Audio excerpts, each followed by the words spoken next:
Hello നമസ്കാരം, എല്ലാവർക്കും പുതിയൊരു എപ്പിസോഡിലേക്ക് സ്വാഗതം. അപ്പോൾ ഇന്ന് ഞാൻ വന്നിരിക്കുന്നത് പുതിയൊരു റെസിപ്പിയായിട്ടാണ്. നമ്മുടെ മലബാറിൻ്റെ സ്വന്തം നാടൻ മീൻകറിയായിട്ടാണ് വന്നിരിക്കുന്നത്. നല്ല ചുമന്ന മീൻകറിയായിട്ട്. അപ്പോൾ നമുക്ക് സ്വാദിഷ്ടമായിട്ടുള്ള ആ ഒരു മീൻകറി എങ്ങനെ ഉണ്ടാക്കുന്നതെന്ന് നോക്കാം. അപ്പോൾ അതുണ്ടാക്കാനായിട്ട് ആദ്യം വേണ്ടത് ഒരു പാൻ അടുപ്പത്ത് വെച്ച് ചൂടാക്കി അതിലേക്ക് ഒരു 10-15 വറ്റൽ മുളക് ഇട്ട് കൊടുക്കുക. നല്ല എരിവുള്ള മുളകാണ്, അപ്പോൾ അതുകൊണ്ട് എരിവ് നോക്കി വേണം മുളകിൻ്റെ എണ്ണം ചൂസ് ചെയ്യാൻ വേണ്ടിയിട്ട്. അപ്പോൾ ഞാനിവിടെ ഒരു 10-15 എണ്ണം എടുത്തിട്ടുണ്ട്. അത് നന്നായിട്ട് ചൂടാക്കി എടുക്കുക.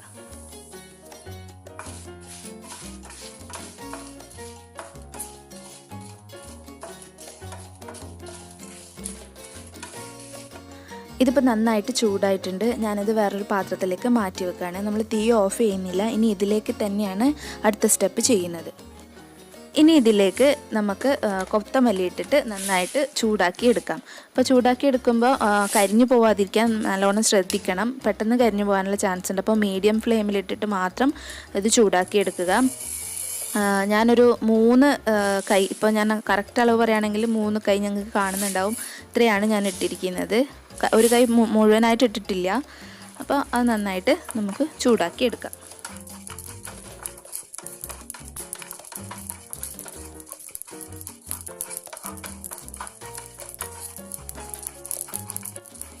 അപ്പോൾ ഇത് നന്നായിട്ട് ചൂടായിട്ട് കളർ മാറി വന്നിട്ടുണ്ട്.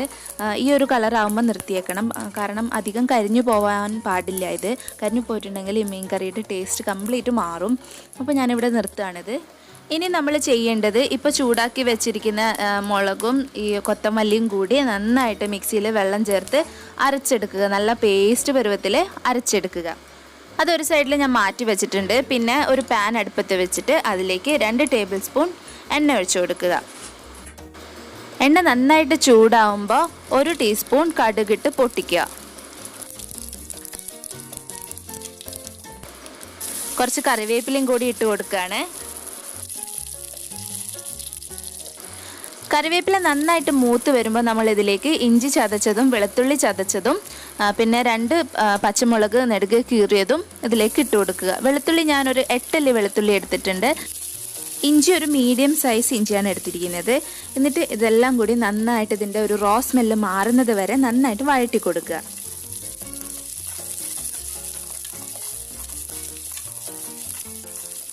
ഇപ്പം ഇഞ്ചിയുടെയും വെളുത്തുള്ളിയുടെയൊക്കെ ആ ഒരു പച്ചമണം നന്നായിട്ട് മാറിയിട്ടുണ്ട്. ഇനി ഇതിലേക്ക് നമ്മൾ അരിഞ്ഞു വെച്ചിരിക്കുന്ന സവോള, അതായത് 2 സവോളയാണ് ഞാൻ കൊത്തിയരിഞ്ഞ പോലെ അരിഞ്ഞിട്ടുള്ളത്. അതിട്ട് കൊടുത്ത് നന്നായിട്ട് വഴറ്റി കൊടുക്കുക. സവോള നല്ല ഗോൾഡൻ ഷെയ്ഡ് ആവുന്നത് വരെ വഴറ്റി കൊടുക്കണം. നന്നായിട്ട് വഴന്ന് കിട്ടാൻ വേണ്ടിയിട്ട് ഞാനിവിടെ 2 ടീസ്പൂൺ ഉപ്പിട്ട് കൊടുക്കുന്നുണ്ട്. അത് പിന്നെ ഉപ്പ് വേണമെന്നുണ്ടെങ്കിൽ പിന്നെ ആഡ് ചെയ്ത് കൊടുക്കുക. ഇപ്പം ഞാൻ 2 ടീസ്പൂൺ ഉപ്പാണ് ഇട്ട് കൊടുക്കുന്നത്. എന്നിട്ട് നന്നായിട്ട് വഴറ്റി കൊടുക്കുക. സവോള നന്നായിട്ട് വഴന്നിട്ടിട്ടുണ്ട്. കളറൊക്കെ മാറി നന്നായിട്ട് വന്നിട്ടുണ്ട്. ഇനി ഇതിലേക്ക് നമ്മൾ ആഡ് ചെയ്യേണ്ടതെന്ന് വെച്ചിട്ടുണ്ടെങ്കിൽ 1 കപ്പ് ഗ്രേറ്റഡ് കോക്കനട്ട് എടുക്കുക. അതായത് ചിരകിയ തേങ്ങ എടുത്തിട്ട് അത് നമ്മൾ മിക്സിയിൽ ജസ്റ്റ് ഒന്ന് പൾസ് ചെയ്ത് കൊടുക്കുക. അതാണിത് ഞാനൊന്ന് ആഡ് ചെയ്ത് കൊടുക്കുന്നത്. അത് കാരണം ഒരു കട്ടി കുറഞ്ഞ് കിട്ടാൻ വേണ്ടിയിട്ടാണ് അങ്ങനെ മിക്സിയിൽ നമ്മൾ അടിച്ചെടുക്കുന്നത്. ഓക്കെ, അപ്പോൾ അതും കൂടി ആഡ് ചെയ്ത് നന്നായിട്ട് മിക്സ് ചെയ്തെടുക്കാം. ഇത് നിങ്ങൾക്ക് തേങ്ങ ഇടാണ്ടും ചെയ്യാം. പക്ഷേ തേങ്ങ ഇട്ട് ചെയ്യുമ്പോൾ ഒരു പ്രത്യേക ടേസ്റ്റാണ്. അല്ലാണ്ട് ടേസ്റ്റ് ഉണ്ട്, കുഴപ്പമൊന്നുമില്ല. പക്ഷേ തേങ്ങ ഇട്ട് ചെയ്യുമ്പോൾ ഒരു വല്ലാത്തൊരു ടേസ്റ്റാണ് അതിന്. അതുകൊണ്ടാണ് ഞാനിവിടെ തേങ്ങ ഇടുന്നത് കേട്ടോ. തേങ്ങ ഇട്ടതിന് ശേഷം ഞാൻ നന്നായിട്ട് ഇളക്കി കൊടുത്തിരുന്നു. നന്നായിട്ട് തേങ്ങ ചൂടാവണം, എന്നാൽ മാത്രമേ ഇതിനൊരു ടേസ്റ്റ് വരുള്ളൂ. അപ്പോൾ ഇനി ആഡ് ചെയ്യേണ്ടത് എന്താണെന്ന് വെച്ചിട്ടുണ്ടെങ്കിൽ 1 ടീസ്പൂൺ മഞ്ഞൾപ്പൊടിയാണ് ആഡ് ചെയ്യേണ്ടത്. എന്നിട്ട് നന്നായിട്ട് വഴറ്റി കൊടുക്കുക. ഇനി ഇതിലേക്ക് ചെറുതാക്കി അരിഞ്ഞു വെച്ചിരിക്കുന്ന തക്കാളി, ഇപ്പോൾ ഒരു ചെറിയ തക്കാളിയാണ് എടുത്തിരിക്കുന്നത്, അത് ആഡ് ചെയ്ത് കൊടുക്കുക. ഇതും നന്നായിട്ട് നമുക്ക് വഴറ്റി കൊടുക്കുക. കാരണം തക്കാളി നല്ലപോലെ ഇതുമായിട്ട് മിക്സായി വരണം.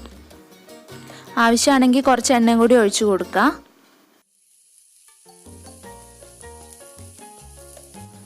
ഇനി അടുത്തതായിട്ട് ആഡ് ചെയ്യേണ്ട ഒരു ഇൻഗ്രീഡിയൻ്റ് എന്ന് പറയുന്നത് ഒരു 1/2 ടീസ്പൂൺ ഉലുവ പൊടിച്ചതാണ് ആഡ് ചെയ്യുന്നത് കേട്ടോ.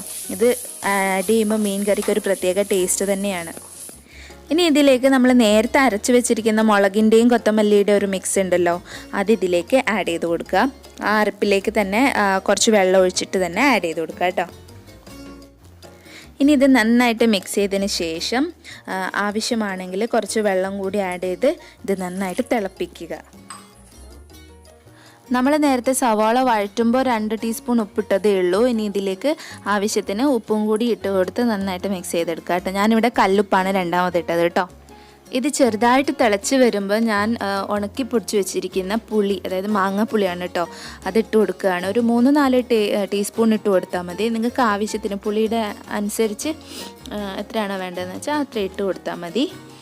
അപ്പോൾ ഞാൻ അതിട്ട് കൊടുത്തിട്ടുണ്ട്. ഇതും കൂടി നന്നായിട്ട് മിക്സ് ചെയ്തതിന് ശേഷം തിളക്കുന്നത് വരെ വെയിറ്റ് ചെയ്യുക. ഇതിപ്പോൾ നന്നായിട്ട് തിളച്ച് വന്നിട്ടുണ്ട്. ഇനി നമുക്കിതിലേക്ക് മീനിട്ട് കൊടുക്കാം. അപ്പോൾ ഞാൻ എടുത്തിരിക്കുന്നത് മത്തിയാണ്. അപ്പോൾ മത്തി നന്നായിട്ട് കഴുകി വൃത്തിയാക്കി മുറിച്ച് വെച്ചിരിക്കുന്ന മത്തിയാണ് കേട്ടോ. അപ്പോൾ അത് ഞാൻ ഇതിലേക്ക് ഇട്ട് കൊടുക്കുകയാണ്.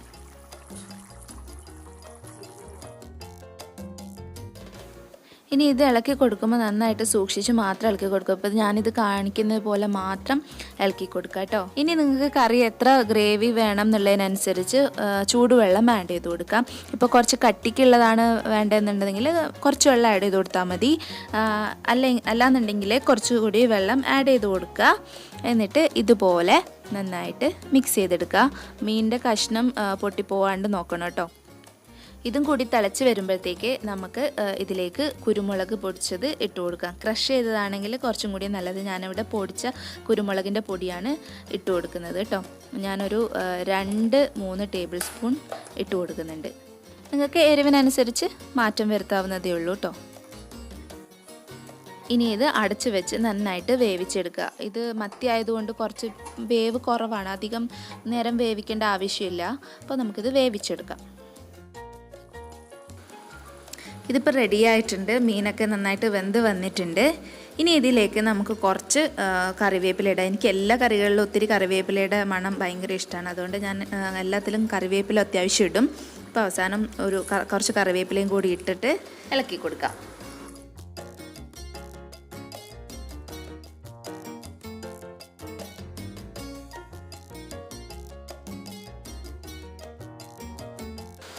ഇനി ഒരല്പം മല്ലിയില കൂടി തൂക്കി കൊടുത്തിട്ട് നമുക്ക് ഈ കറി ഫിനിഷ് ചെയ്യാം. ഇത്രയേ ഉള്ളൂ നമ്മുടെ നാടൻ നല്ല ചുമന്ന മീൻ കറി ഉണ്ടാക്കാനായിട്ട്. എല്ലാവരും ട്രൈ ചെയ്ത് നോക്കണം. എല്ലാവർക്കും ഇഷ്ടപ്പെടുന്ന ഒരു റെസിപ്പിയാണ്. നല്ല സ്പൈസി ആയിട്ടുള്ള മീൻ കറിയാണ് കേട്ടോ. കപ്പയുടെ കൂടെയൊക്കെ കഴിക്കാൻ ബെസ്റ്റായിട്ടുള്ള ഒരു കറിയാണിത്. അപ്പോൾ എല്ലാവരും ട്രൈ ചെയ്ത് നോക്കി അഭിപ്രായം പറയുമെന്ന് ഞാൻ വിശ്വസിക്കുന്നുണ്ട്. ഈ ചാനൽ നിങ്ങൾ ഇതുവരെ സബ്സ്ക്രൈബ് ചെയ്തിട്ടില്ലെങ്കിൽ ഒന്ന് സബ്സ്ക്രൈബ് ചെയ്യണേ. പിന്നെ ഈ വീഡിയോ ഇഷ്ടമായിട്ടുണ്ടെങ്കിൽ ലൈക്ക് ചെയ്യാനും ഷെയർ ചെയ്യാനും മറക്കരുത്. അപ്പോൾ അടുത്ത എപ്പിസോഡിൽ വീണ്ടും കാണുന്നത് വരെ ബൈ.